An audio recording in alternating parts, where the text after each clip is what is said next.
The P2 patient, which stands for Patient Isolation and Transportation Unit, was conceived several years ago during the Ebola epidemic in Africa.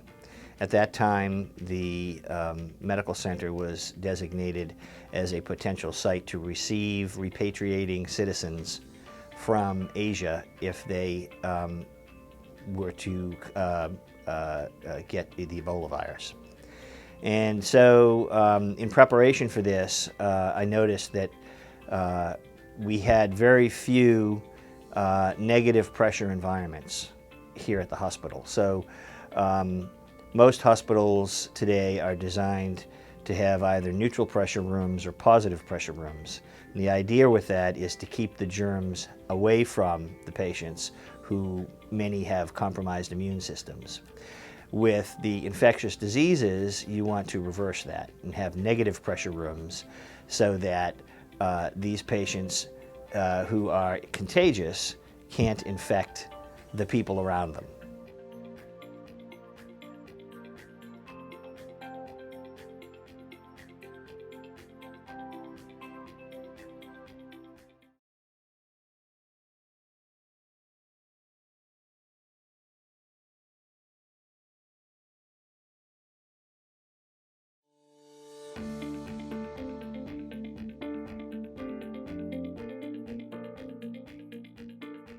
So it's a lot of work to create a negative pressure room in a hospital. You have to completely change the airflows.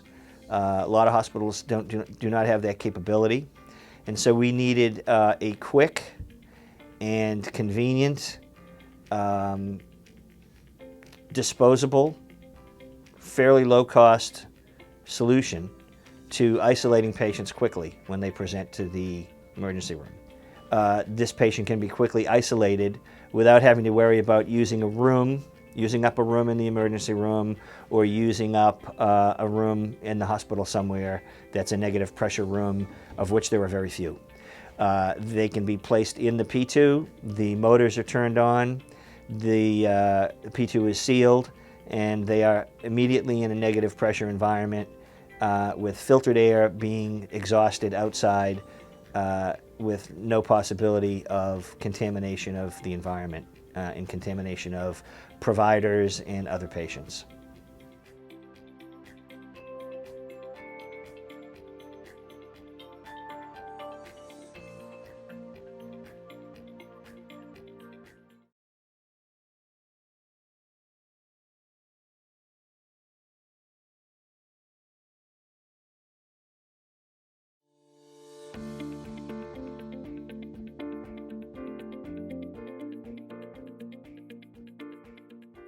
So again, because it's portable, because it is relatively inexpensive compared to negative pressure environments, it's conceivable that an institution could have a number of P2s either pre-assembled or almost ready to go.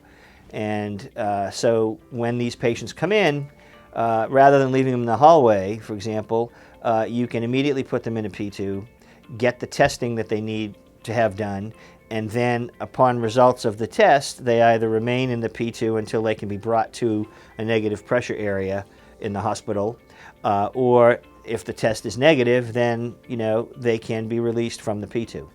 But it encapsulates them so that during that time in question, and if they are positive for whatever disease it is, that if that disease is airborne disease, then they can be isolated safely, and people around them can feel safe that they can move around and not be contaminated.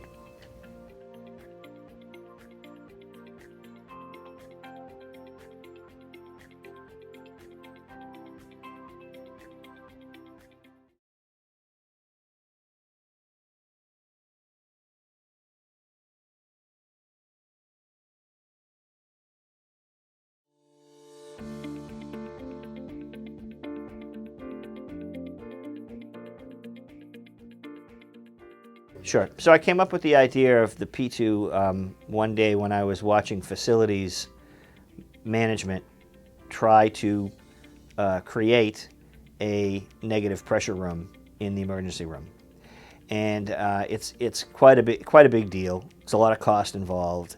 You need different blowers, portable air blowers, portable high efficiency particulate air filters. All of this stuff has to be sealed. The room has to be sealed. You need to have an antechamber outside of the room so that people can get on their protective equipment and then enter the room and then come out of the room and get rid of their protective equipment. So it's a real big deal. And I thought that perhaps we could shrink the size of the room, if you would, to the bed. And so if we could do that, we could just put the patient in on the bed and everybody else wouldn't have to get into protective equipment. So the P2 is really the protective equipment around the patient rather than put the patient in the room and everybody put protective equipment around themselves. So the thought was we really need to make this relatively inexpensive, portable, so that we can get a lot of them. We can manufacture a lot of them. We can have a lot of them on hand. Facilities can keep several dozen of the tents or the enclosures, the plastic enclosures, and then so many frames. And the idea is that the frames are reusable and the motors are reusable, but the filters and the enclosure are single patient use.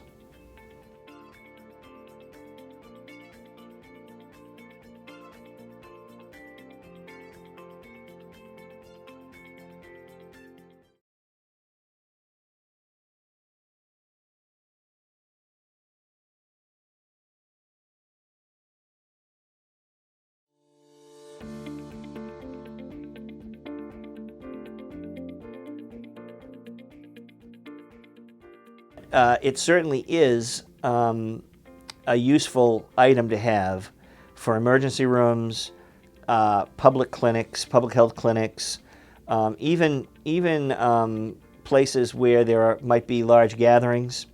One could certainly see a P2 being used at amusement parks or concert stadiums.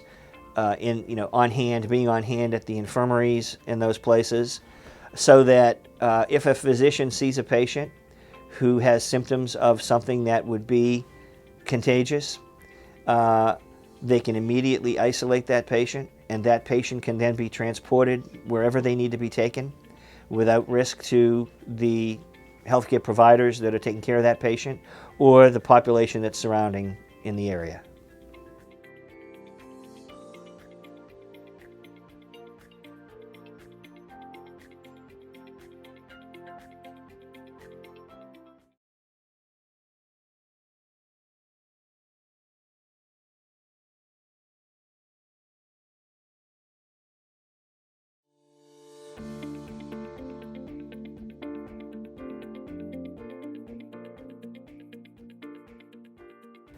So the importance of having negative pressure is that it contains anything that would be spread by airborne means.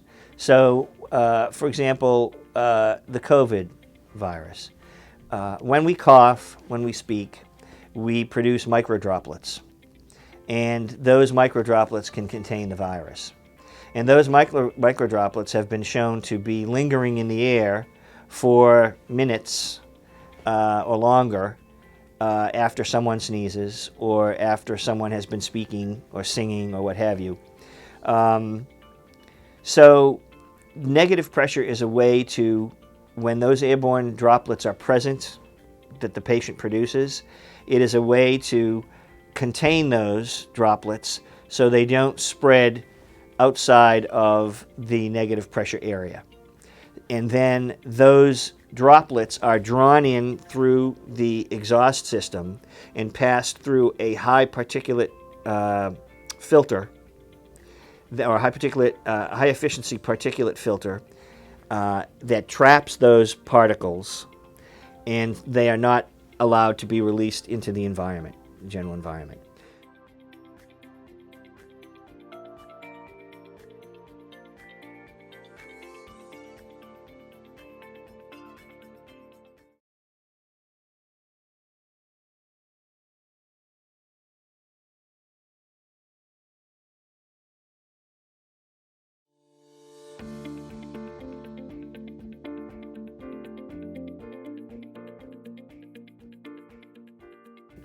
So that's different, as I said before, from what we tend to think of as in today's modern hospitals are built so that they either have a neutral pressure or a slightly positive pressure in the patient room. And that is because many of our patients that come to the hospital are immunocompromised in one way or another. Some of our diabetic patients are immunocompromised, people who have cancer are immunocompromised, so they're more highly prone to infection. Those positive pressure rooms are designed to keep contaminants away from the patient. Okay, so we do the reverse of that. We have a very infectious patient that we don't want to spread their germs to other patients and to providers, healthcare providers. And so we create negative pressure that keeps, if they cough or they sneeze and those droplets come out, they don't travel on the air currents out into the hallway, for example, so that the nurse walking by picks that up, or the person coming into the room picks that up. Those droplets are taken immediately by the air handling system, trapped in a filter, and that air is exhausted particle-free.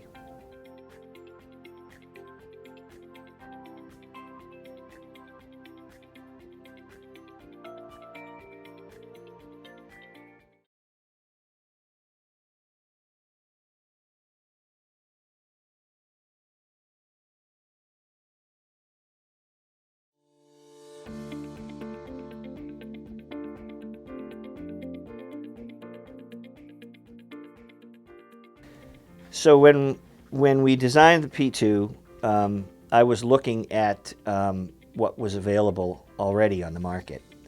And really the only thing that was available were very small containment units. These are units that are used mostly by emergency medical services, and they are designed so that a patient has to be lying down, pretty much flat on their back. They can't sit up, they have to lie flat. They're, in many instances, part of the design of those units, the patient is actually strapped to the floor of the unit. And it becomes a cocoon, so that there may be 6 inches or 8 inches between the patient's nose and the top of the unit while they're lying flat. So it's really totally for quick pickup in the field and then transportation to another facility. You can't spend anybody who's just feeling a bit poorly but not critically ill can't spend a lot of time in one of those because you can't move. You can't do anything really. You have to actually keep your hands either by your side or crossed on top of your chest. So if you're a patient who has the sniffles and has been sneezing and has a fever and you think you may have COVID, you can't lie in that while the doctors treat you and take the tests that they need and wait for them to come back. You're not going to make it. So we designed a unit that is much more comfortable for patients because it actually integrates with the hospital gurney or the hospital bed. So, and it's got about 3 feet of headroom, so that you can actually sit up when you're on the gurney inside the P2. You can sit up, you can read a book, you can use your phone, you can watch TV because the P2 is clear polyvinyl on all sides. It doesn't give you a sense of claustrophobia because it's wide open in terms of visual effectiveness. So there's a lot that can be done while you're in the P2. So food can be passed through, medications can be given, totally different than what was on the market beforehand.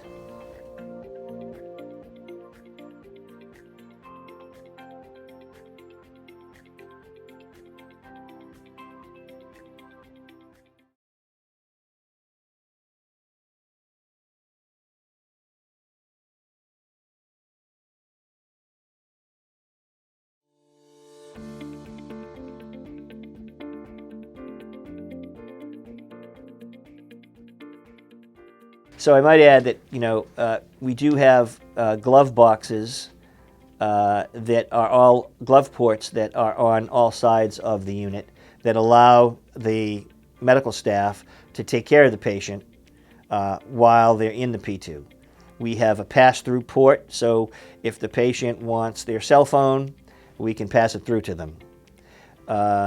If we have to give medications, we can pass the medication through. We can help them take it because we can put our hands in the glove box, in the glove ports, and help the patient take the medication, put monitors on the patient.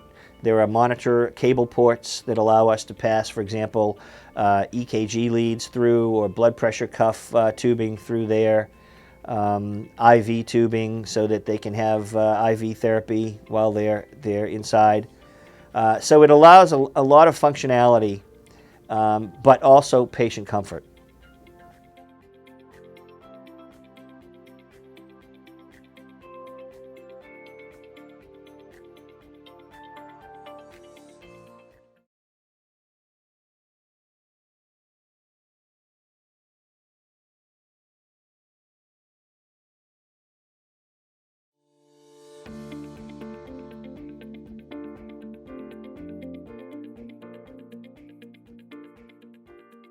So during during COVID, it became apparent fairly quickly that there were issues around not allowing the family to be near the patients, their loved ones, and the reasons for that were because it is a difficult process to put on the appropriate personal protective equipment to go inside a patient's room who has COVID.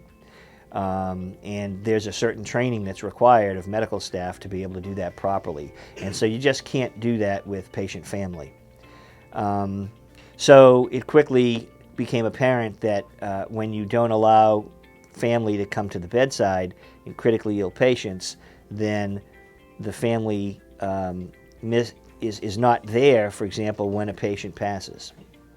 They're not there to say goodbye. So the P2 can help with that issue, because now there's really not need for personal protective equipment. When the patient is in the P2, then you can approach the patient. You can't touch the patient physically, but you could touch them through glove ports. You certainly can talk to them because you can talk through the polyvinyl enclosure. So it does allow the patient. It could allow the patient to be near the family members when they're critically ill.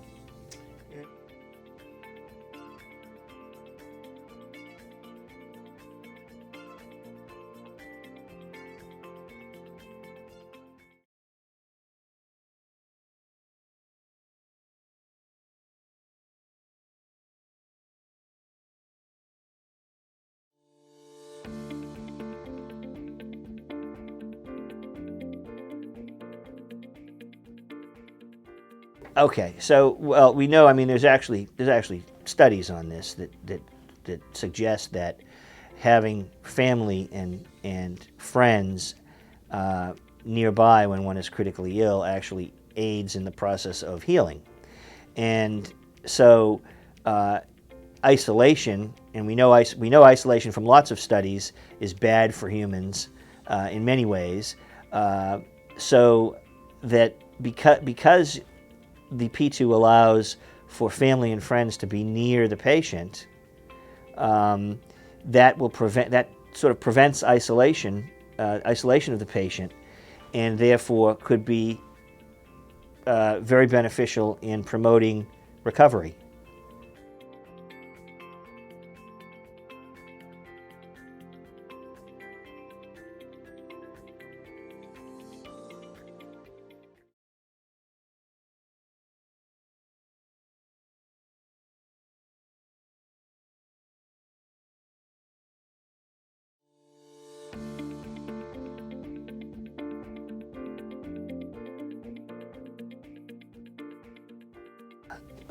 There are lots of ways to value the P2.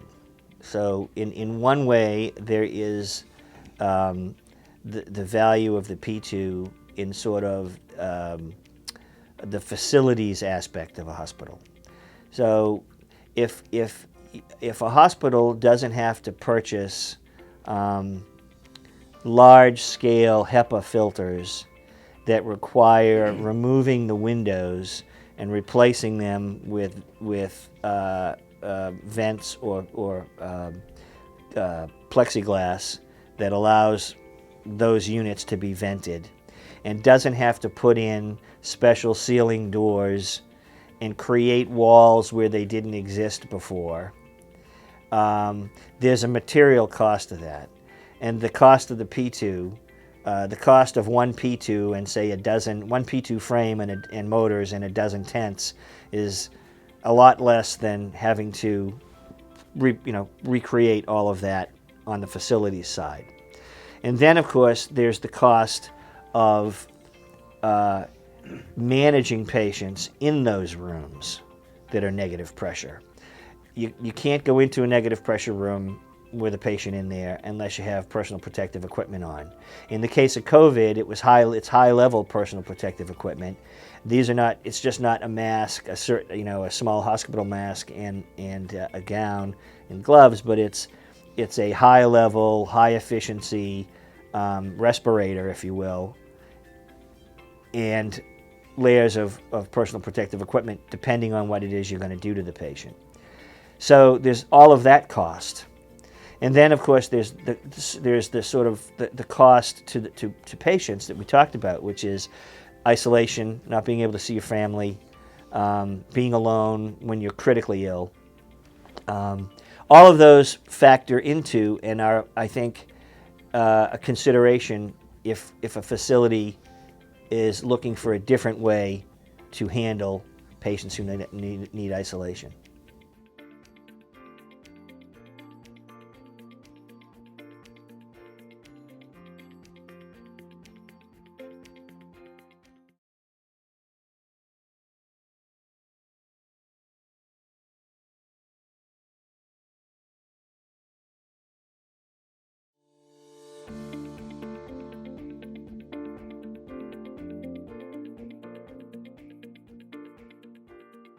So the medical staff, the benefits of the P2 to medical staff are that it takes the burden of having to wear bulky personal protective equipment to try and treat a patient away from the medical staff. So you don't have to wear high-level respirators and layers of personal protective equipment, gowns and gloves and so forth. All of that, when you're wearing it, you get overheated. You can't hear. When you put on a respirator with a motor on it, we end up yelling at each other in the room. And so there's all of this is a staff convenience, staff safety, and even patient safety, because we have to say things 3 or 4 times before the other guy understands it because we both have a helmet on. So with a P2, all of that goes away. And I'm not wearing anything. If I want, I can wear some gloves and a gown if I feel like I want to do that. But I'm touching the patient through glove ports that are sealed. So there's no risk to me in that instance. And I don't have to wear bulky equipment that I overheat in. So for me, it's just a regular day at work.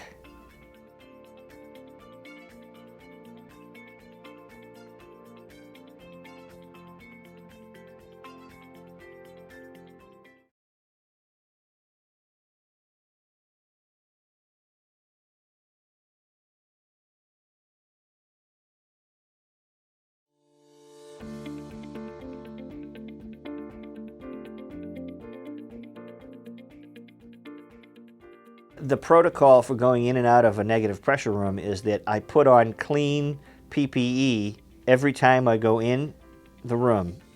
So if you're critically ill, the nurse is going, and other personnel, the nurse, the respiratory therapist, the physicians, the residents, the technicians, they're going in and out of the room constantly. And every time they go in, they have to put on new PPE. So they come out, they throw that away. They have to go back in, they put on new stuff, go back in. We were burning through tremendous amounts of PPE when COVID first hit because the supply just evaporated. You couldn't get it. Couldn't get masks, couldn't get gowns. We were trying to figure out ways to recycle disposable masks, recycle disposable gowns. All of that is really goes away when you put a patient in a P2.